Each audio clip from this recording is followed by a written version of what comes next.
Tamworth-based singer-songwriter Owen Smith has been making waves with his tongue-in-cheek new single Upper Class Bogan that I played just a second ago, on which he collaborated with Golden Guitar winner Matt Scullion. And there's a cheeky track that blends Owen's wit and down-to-earth take on Aussie culture. Born and raised in regional Australia, Owen is a prolific singer-songwriter with a love for the bush and a passion for crafting distinctively Australian experiences into song. His style is playful and driving, ranging from classic bush ballads right through to punchy rockabilly. He aspires to the soulful tones of Phil Emmanuel and Ian Moss, with his roots in the country sounds of Slim Dusty and Adam Brand. You can't go wrong there. Owen is a graduate of the Country Music Association of Australia's Academy, and he was nominated for the Capital Country Music Association's New Songwriter of the Year and the Australian Songwriters Association Australian Song of the Year in 2023. Described as having perfected the sound of true Aussie country by the Northern Daily Leader, Owen has been honing his art through live performance, even reaching the grand finals of the Australian National Busking Competition. I'm delighted to have Owen standing by on the phone, waiting to have a chat with me, so allow me to bring him on air without any further delay. Hello, Owen, how are you, mate? G'day, Harry, I'm doing great. How you doing? I'm doing all the better for having you on the phone, my son. Oh, thank you. Okay. Now, look, welcome to the Country Club. It's great to have you on the show.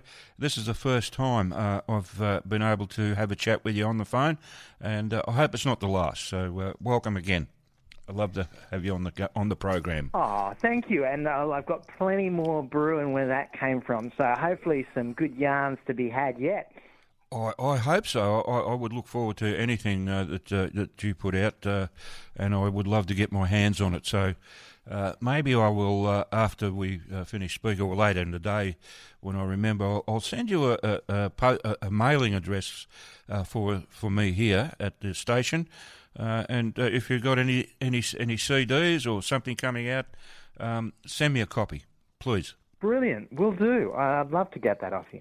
I know I'd love to have it because I don't have many Owen Smith tracks in my playlist, and I want some more. So there you go.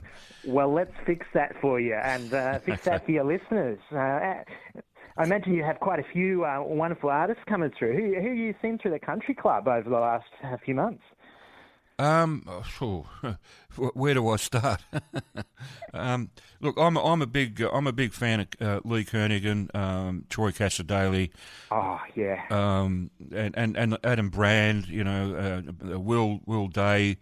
The list goes on and on and on. There's just so many great artists that we have here in Australia, and we are fortunate to have them. In fact, I might point out that you probably don't know, we are currently celebrating here at Plenty Valley FM Aussie August Music Month. We're specialising in playing, regardless of genre, Australian artists all through the month of August, and we do it every year. So, you know, it's fantastic. It's just one of the ways we celebrate, the wealth of talent that we have here in Australia. And you're a typical example of that. You're a great songwriter, a great musician, a good singer, and the fact that you've collaborated with Matt Scullion on this particular song. So I'd like to talk to you about that, Upper Class Bogan. Tell us the story. tell us the story behind that. Oh, so it was a funny one. I had this. I collect ideas as I see things. I'm like, if something catches my eye, I go, I'll write that down, because if I can get that in a song, if it catches me, then hopefully I can communicate that in a way it catches somebody else. So I was driving through Sydney, and I spotted this. I don't know if you've seen them, a Porsche four-wheel drive.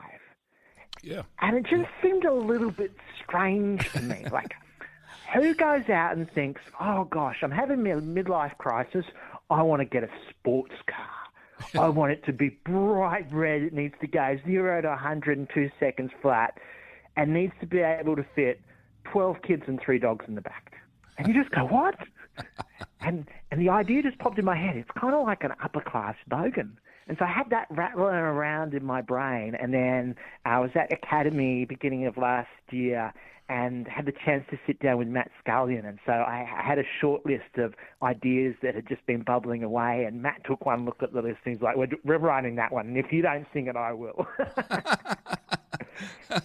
I get that. I've spoken to Matt a number of times on the phone on this show.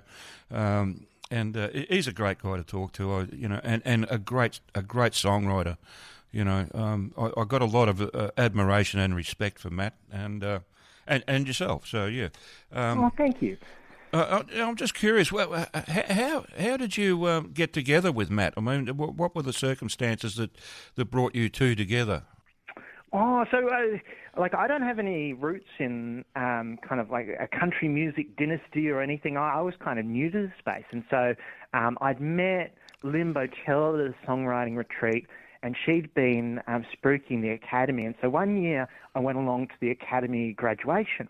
Right. And I was sitting in the audience, and I was sitting next to, Lynn kind of like, okay, grab a seat here.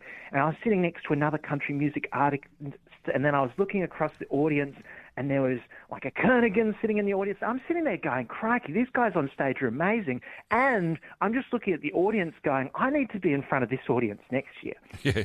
And so it was just one of those rooms where you're just like, crikey, I need to be like that. That's the opportunity I need. So then I applied for Academy, got through, got some grant funding to support me in that, which was fantastic. Right. And then beginning of last year, went to the Academy.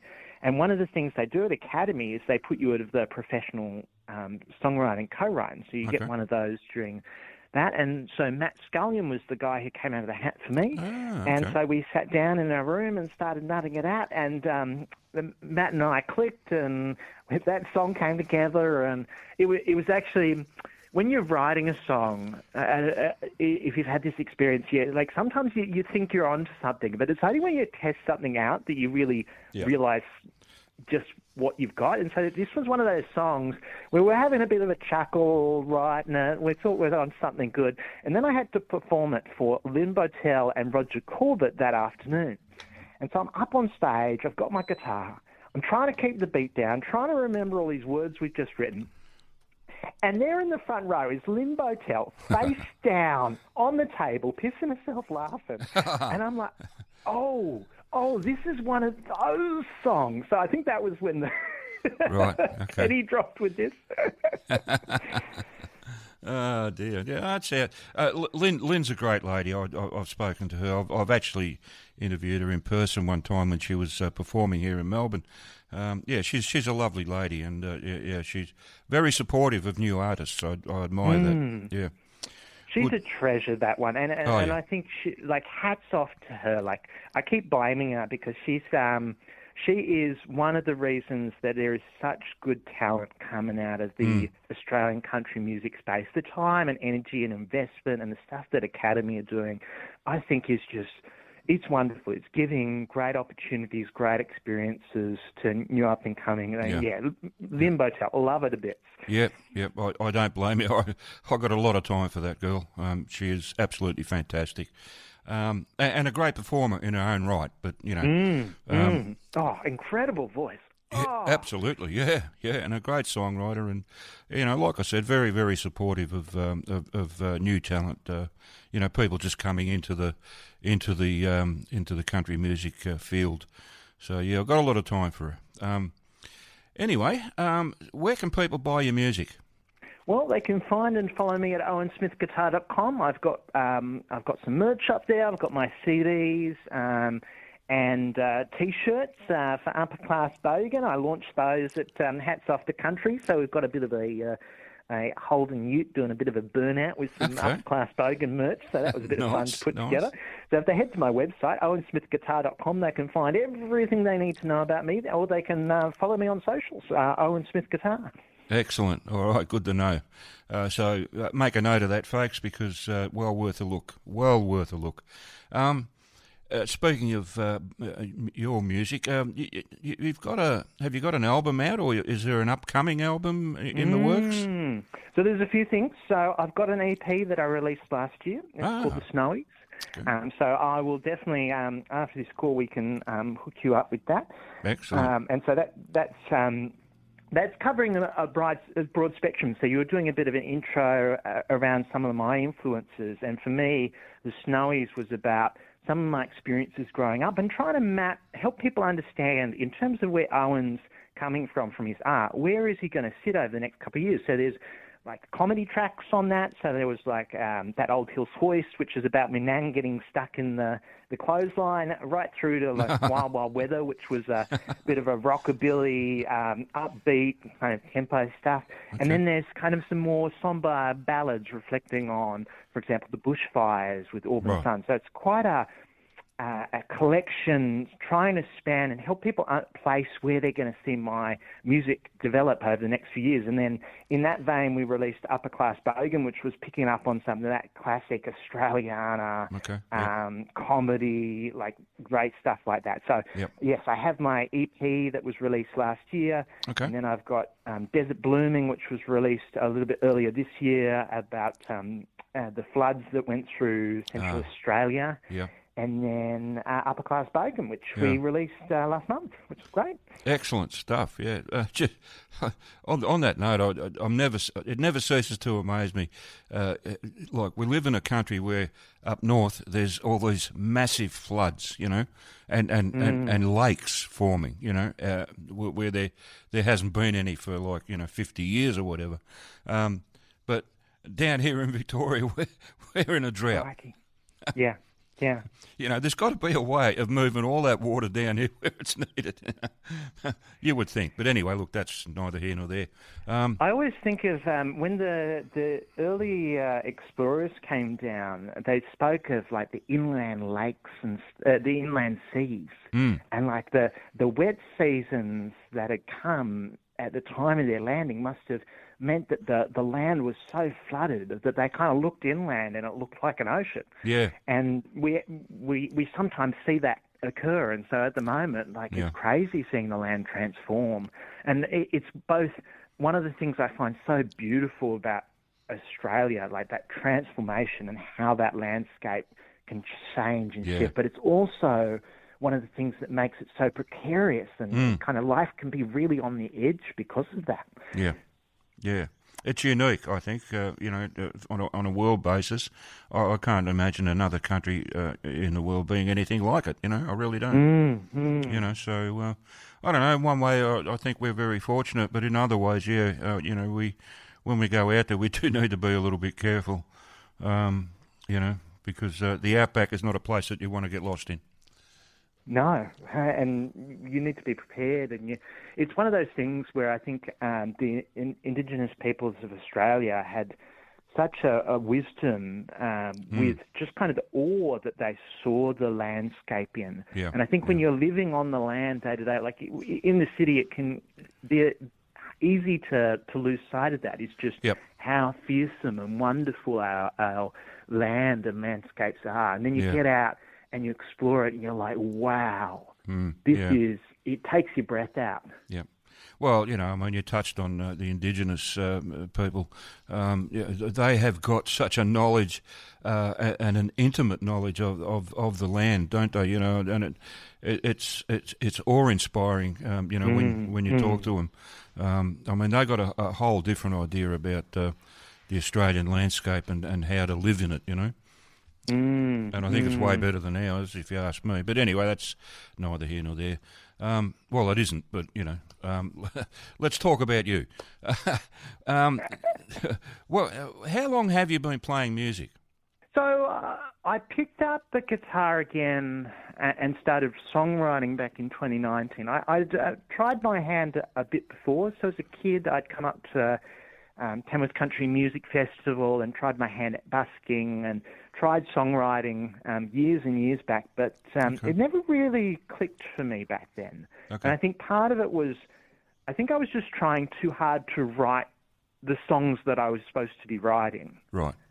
Whereas in 2019, what changed for me was that the bushfires were coming through my parents' property back at Captain's Flat, kind of New South Wales side of the border from from Canberra, and I was in Sydney at the time, and the smoke was just so thick through Sydney that you get on the train, you go into the CBD, and you couldn't see like a metre in front of you because of how thick the smoke was. It was that summer where the smoke from the fires was basically going around the entire globe. That was how much fire we had going on. And for me, I'm sitting in Sydney, I'm getting flashbacks to growing up as a kid because there was the fires impacted Duffy years back, 2000 and something, and we were living on the property, and I just remember that summer distinctly because the fire was kind of one highway between us and the fire front. And so we spent the summer preparing the property for impact. And we're there carting branches, cutting lawns, trying everything to get the property as close. The ABC sirens just going constantly with the radio updates. Do we need to leave?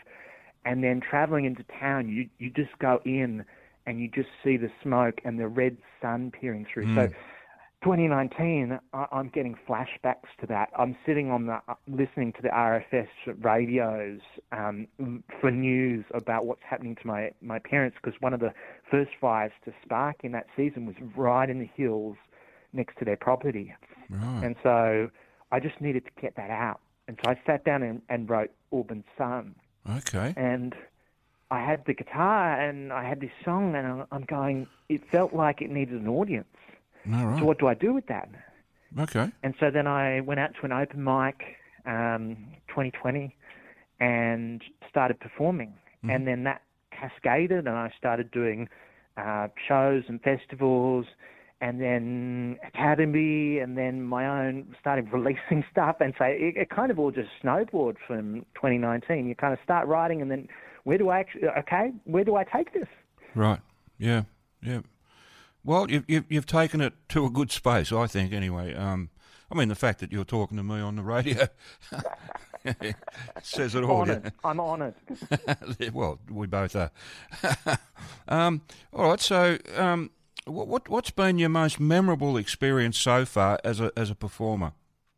There was this moment at the Academy graduation last year with the release of when we first performed Upper Class Bogan for an external audience. Right. The year that I went through, I was just blown away by how many amazing songwriters were in my cohort. And what happened on that night was each song, there was no bad songs. Every song was so emotional and so intense. And so the room was building up. And I was at the end of the first set. And so the room's got this huge emotional build-up. The air was thick. I'd been listening in the green room to just all of my fellow performers going up, just going, wow, this is monumental.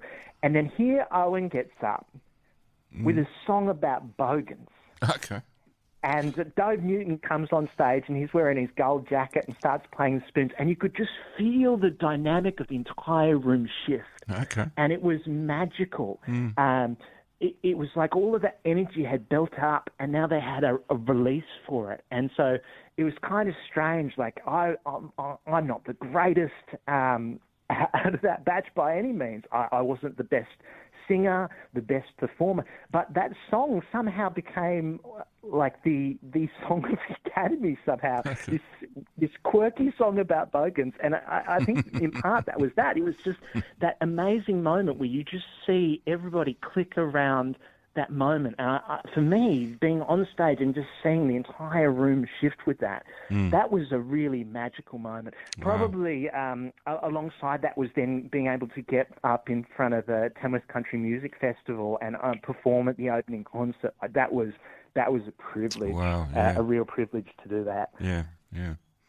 Yeah, I get it. But we're nearly out of time, Owen. Unfortunately, I'd love to keep talking with you for another couple of hours, but unfortunately we have to wind it up. But just before we go, just quickly tell us what's next for you. Any upcoming gigs, festivals, tours? What's happening? So there's a few things I've got brewing. So I started up a local open mic in town, just trying to build up the local the local performing scene in Tamworth and just add a little bit more there, which has been great. So I've got the next instalment of that next week. I've got a Matt Scullion is actually launching his new album next month. Yeah. And so he's invited a rogue bogan along to sing a duet with him. So that should be a lot of fun. Yeah. And then I've got a bunch of stuff brewing. So for me, this is kind of the end of a cycle of several years in the making of lots of writing, then getting into the studio, then recording, and now releasing. And so the next batch of that will start off again. So I've started accumulating songs for the next batch. I'd love to wrap an album around Upper Class Bogan, so I think that's probably my next project. I've started getting some more hilarious songs together to fit around that, so I'll probably go back into the studio with that. Starting to plan for Tamworth in January, so that's going to be big. I keep on getting people going, when are you performing? So I need to get my dates all locked in for that. So that quite a stack of things, and then heading away with some songwriting retreats as well. So just trying to keep putting fuel into the engine. For me, it's all about the songs and about the people. And so what I enjoy is really just sitting down with people and hearing stories and then putting those to music and sharing them. So I just want to keep on doing that. That's where I'm at. Good enough. That'll do me. I'm already breathless from all this. Look, Owen, thank you so much for taking the time to have this chat with me on your Sunday afternoon. I do appreciate it very, very much. And like I said earlier, I hope it's not the last time we get to do this. And I don't think it will be, because it sounds like you've got a lot of stuff coming out. And we're going to have a lot to talk about in the coming months and whatever. So something to look forward to. But for now, I wish you all the best, every success, because you deserve it. And, hopefully, and I'm looking forward to the next time we have a chat. Oh, thank you, Harry, and me too. And thank you to your listeners as well. Like, the support for the track's been immense. Like, I've been blown away. We ended up in, like, the top 10 Australian country tracks. Like, that's huge. So, really keen. I've got more stuff coming, and so, like, really, blown away with the support. So thank you for having me on. Oh, you're welcome. You're welcome. All about supporting good Aussie talent. You tick the box. So there you go. All right. Like I said, nice talking to you, Owen, and keep up the good work, and, we'll talk to you again real soon. Absolutely. Have a fantastic rest of your week, everyone. Thank you very much. Same to you, mate. See you later. Bye-bye.